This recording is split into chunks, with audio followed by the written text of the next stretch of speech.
Good morning. Today I'd like to talk a little bit about the Noble Eightfold Path, which is a Buddhist key concept in the way that they operate and the way they escape what is called samsara. I'd like everybody listening today to open their mind and open their heart and look for understanding and realize that you can be a Christian and apply this. You can be a Muslim and apply this. You can be a Hindu and apply this. You can be any religion or any sect to apply mindfulness and understanding. That is all we're dealing with. It is an escape from ignorance, pain, and suffering. This is not a divisive set of rules. I mean, it's a key and core concept to psychology. I am very thankful for Buddhism because centuries ago, we have people who produce the most comprehensive view of mindfulness, its benefits, and how to enact it. So, as we start, we're going to breathe and release that tension that we're feeling from all this social media and the stress of our life. We're going to bring ourselves back down to a baseline, and we are going to talk and understand and greet this with not only welcome arms, but caution, thought, and application. So, as we start, we're going to talk about what is the Noble Eightfold Path. So it consists of 8 different key concepts, and they believe, and it has been shown to help reduce overall stress and pain in life.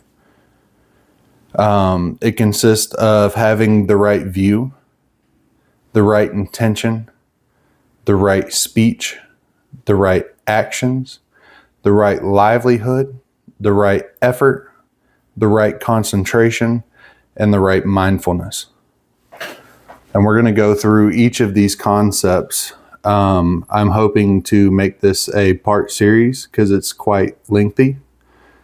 There's a little bit more than just those words that it takes to understand. And I'm still increasing my understanding of it. And so we are journeying down to the waters together. So I will just go ahead and dive in. So the right view, it is the key concept. You cannot have the right way of life without the right way of thinking. You cannot experience life in a positive light without that right thinking. In psychology, one of the most beneficial ways to cope with hard things is something called cognitive reframe.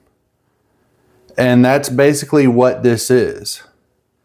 It's an understanding of your situations, an understanding of your goals, an understanding of your values,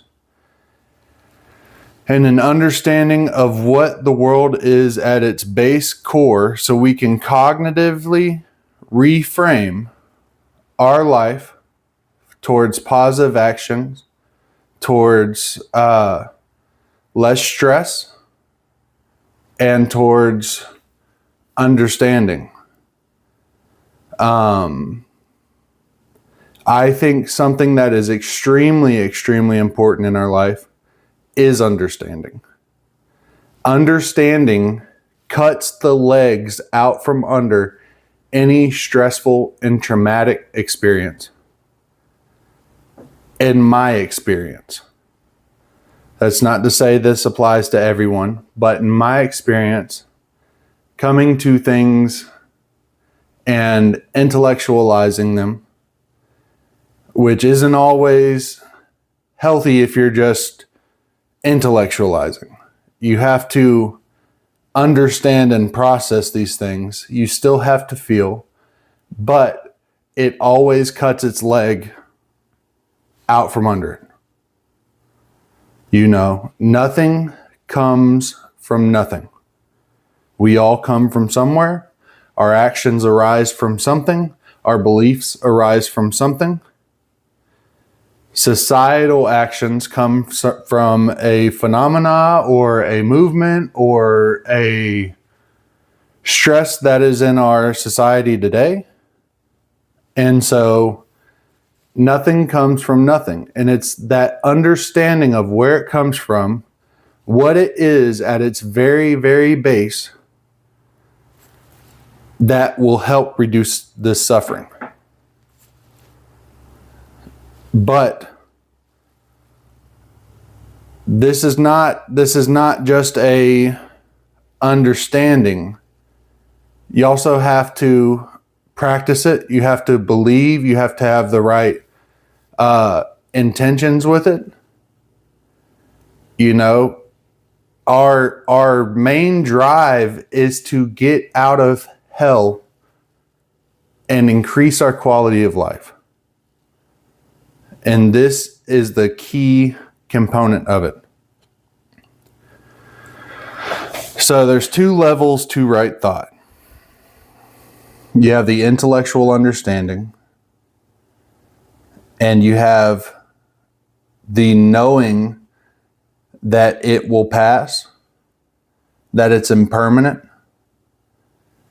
that all of our problems with whatever certain thing is going on comes from our craving to either have it,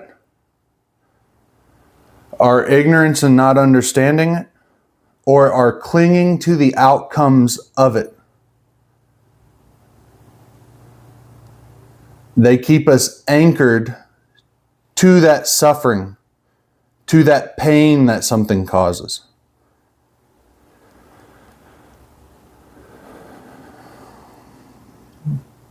And so I'll give you a few examples. I want you to think of a kid with a lizard or a butterfly. They chase it and chase it and chase it and chase it. They get frustrated when they can't have it. They get angry when it doesn't want to play with them. And so they may be mad at the lizard, but when they finally catch it, they still don't treat it with care, with patience, with empathy. They catch it and they want it so bad that they squeeze it and they hold on to it tight and they hurt it. And most of the time, they get an outcome that was never intended. They kill it.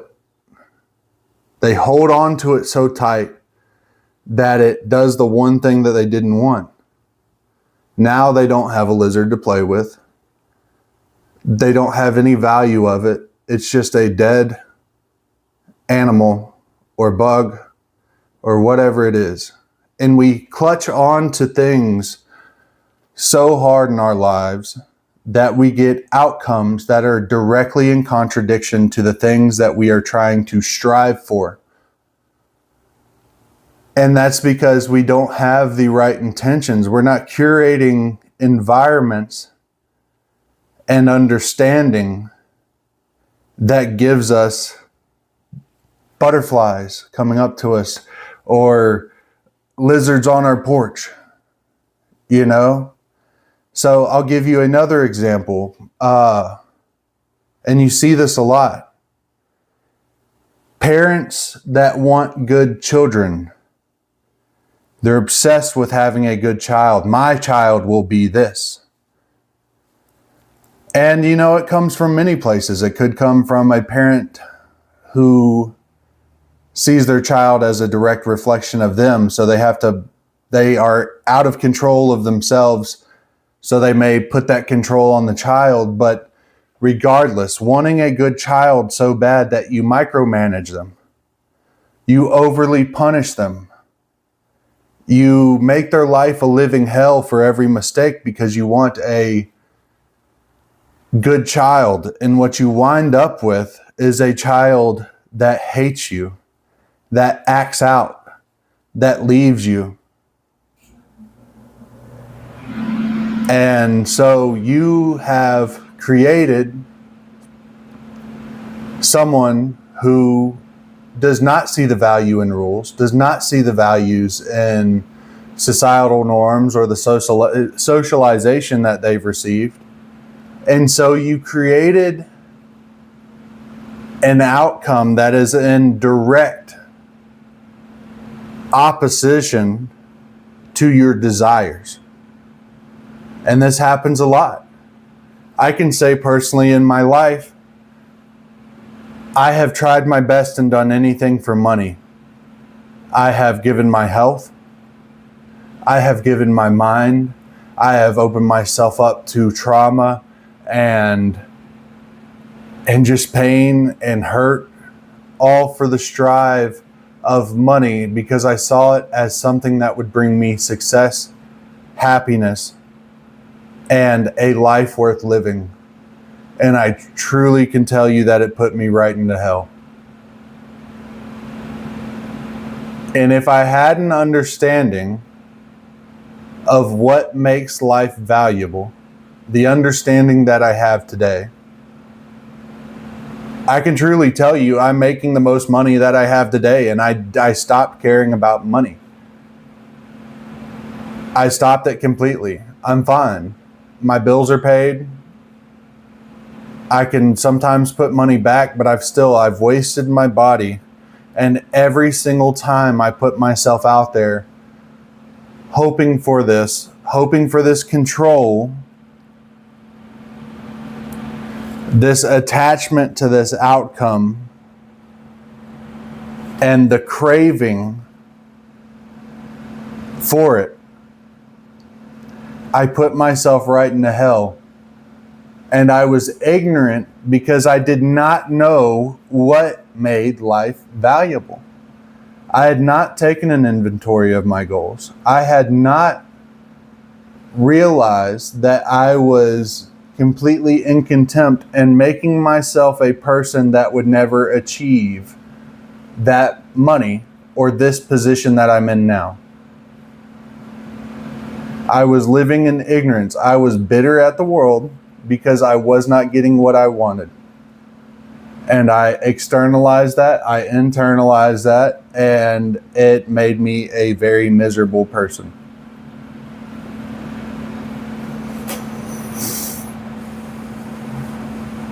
But this is deeper than this. It's not just wanting a good child. It's not just wanting a butterfly or money or whatever. This is about mindfulness. And it's about an understanding of what's in your control, what is not in your control, what is truth, what is a lie, what matters, and what does not.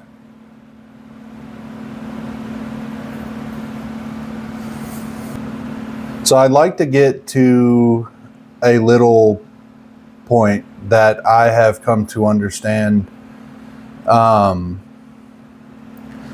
it's also a key aspect of ACT therapy, and it's scientifically proven. Well, I wouldn't say proven. There's very, very strong evidence that suggests it, and millions of people find it successful. But a key aspect that I think to right view, or I think applies to right view, is being objective. This skill is so important. Practicing, taking a second and looking at things objectively. We need to be more of a fly on a wall than the one who is in control. And this is relevant in an important way. A lot of times when we are trying to control our emotions and the outcomes of our emotions and our relationships and all of this stuff, we have a tendency to use the words I am instead of I feel, or right now I feel. And that's important. A key part of this is realizing the impermanence of everything around you. Your emotions, your situations, your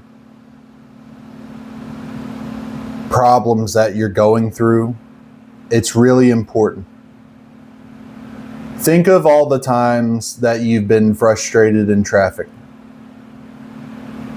Was that really the rest of your life? Was that an hour of life? Was it a couple seconds? Was it 30 minutes? And I promise you, you have caused yourself more hell when you showed out in anger, and afterwards you have worried about, well, what if they follow me? What if they get out of their car? If you've gotten into road rage, or maybe you feel grief and shame afterwards, and you say to yourself, man, I really hate that I got angry, or I hate that I got frustrated. Or maybe you ruminate on it for the rest of the day and you say, man, that guy was really a jerk. He ruined my whole day. That situation, in the grand scheme of your life, was a speck of sand on a beach. And it caused you monumental stress and pain. And to someone who is struggling with these things, with control of outcomes and experiences, with the ignorance that they think that they're in control, that this shouldn't happen to them, that the world should be better, and the craving for better, the idealization of life and how it should be. This is an absolute millstone around your neck. So the point of being objective, being that fly on the wall, is taking a moment, breathing. There's practices that we can do. The 4-7-8 method is amazing. The square breathing technique is amazing. But we want to practice reaching a baseline.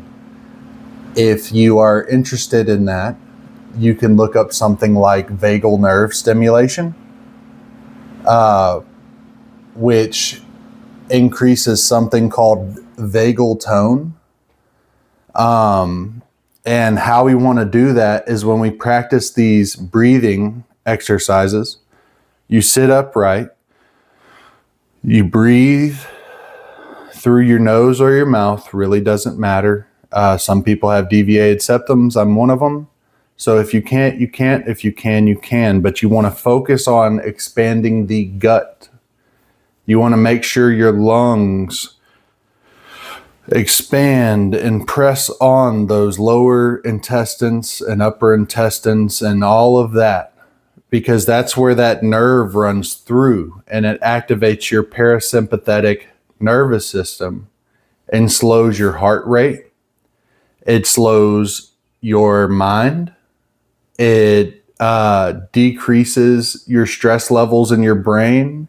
It increases the connectivity and the response between the logical and emotional parts of your brain. And when you practice this, you can use it faster, you can calm yourself faster, and you can reach a baseline to where you want to be, to where you can have these creative solutions, these objective inventories, and make positive outcomes and handle life when life throws life at you. But realizing that things are fickle, they're finite, they're in the moment, is huge. Okay? Things pass. And when you let them pass, you have a better future. That is huge. When you come to things with understanding and love and knowing that it will pass, and then you can get back on with your life and what you were focusing on, the long days become shorter. The short days become longer. And you get to enjoy things more and put aside the things that make you live in hell. The world becomes a better place. You make it a better place. So one of the understandings that we can reach about this road rage situation, or the trouble that we have in traffic or someone in the office, is a realization that we're dealing with someone else's experience. And most likely, if they are selfish or aggressive or just anything like that, most likely this is a person that has an experience that is making them live in hell too. You know, you see impatient drivers and people who act selfishly and dangerously. It's because they want control. They feel out of control. How they get control is getting angry, flying around in traffic, and then making it to the same light as you 30 seconds faster. That's it. They're being dangerous. They're being angry. They're getting frustrated and stressed out. And when they reach home, guess what? If you are practicing these things and you have understanding and you have this objectivity, you have won. When you get home, you're going to say, man, today was a hard day, but I made it. I was patient. I was successful. And they will make it home and they will say, this day was crap. I'm so stressed out. Traffic was bad. Work was bad. I woke up. Everything was bad. And they have brought that hell back to their house, and they will live in it, and they will wake up in it, and they will perpetuate it and propagate it and try to get you to interact with it. They're not in control. You're not in control. The only thing we have is ourselves.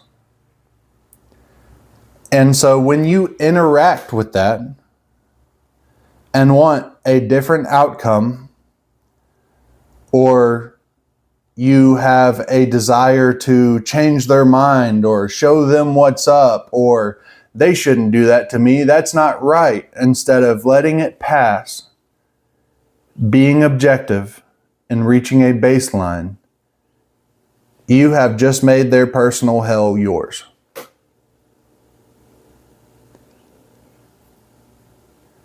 So that's what we're doing here. We are being objective so that we do not enter other people's personal hells and tango with it and make our life as miserable as theirs. Another good view, and I do this frequently. When I see people in trouble, I try to understand whether they're angry, whether they're frustrated. I try to see them as me.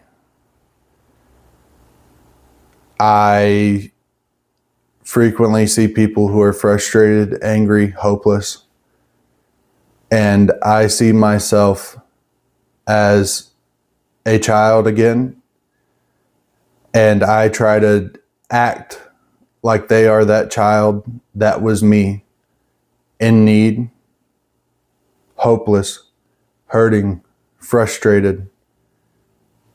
And I know that all that child needed was understanding and love. But I also come to situations and I practice discernment, because like I said, I don't want to enter their hell. But if I have to interact with somebody who is in that state, I try to practice empathy.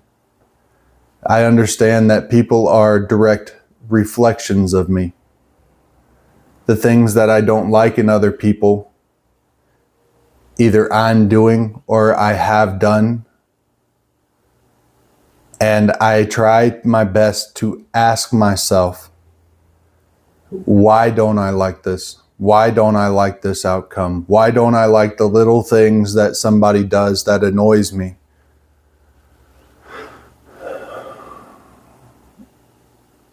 And I come to an understanding of if I can control it or not, which is definitely a no if it's somebody's actions or beliefs. So I try to understand them. I try to see where they're coming from. I try to see where this arose from. And I try to do it objectively. And if it's a situation that requires me to leave this person alone, I set boundaries. But empathy is huge. You have to practice empathy, putting yourself in other people's shoes, and not only to help them if they need it or you want to give that, but to also understand that this person is living in ignorance. They are creating a hell, and if I interact with it, I will enter that too. So that's a lot to think about. So the key components of this is management of emotions, and that comes through mindfulness and objectivity. It comes through not running from your feelings.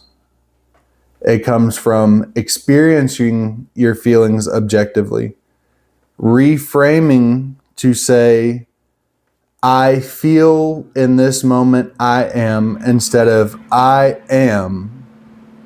It comes from realizing the impermanence of things and saying that this will pass. This is not the rest of my life. Everything has two sides, a beginning and an end. And realizing that you can't control it. You cannot control your experiences. You can control how you experience your experiences. So this right here is so foundational. It will change how you come at every single situation. It will change how you wake up, how you go to bed, how you interact with the world. And I know for some people, it may sound like it's a lot.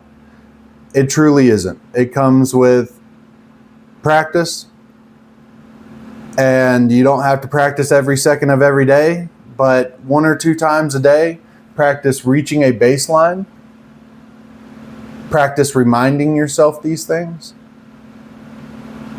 And, eventually it will be instilled. But an important thing is when you feel that tension in your shoulders, that tension in your chest, that frustration arising, your heart beating fast, your maybe your fist clenches, but building your awareness will also tell you these things. They will tell you, when I'm angry, my heart beats fast. My chest feels tight. My shoulders feel tight. I clench my fist. I grip my teeth. It'll tell you all of the symptoms that you go through when you go through this. So mindfulness is so, so, so important. And I hope someone found this helpful. I hope someone found it intelligible. I will be going back and editing it, maybe adding to it, whatever. But right now, I got to go to work. Thank you for everyone who listened. I hope you have an amazing day. I hope you come to it objectively with an open mind and an open heart. And I hope you experience a better you and a better world. Thank you. Bye.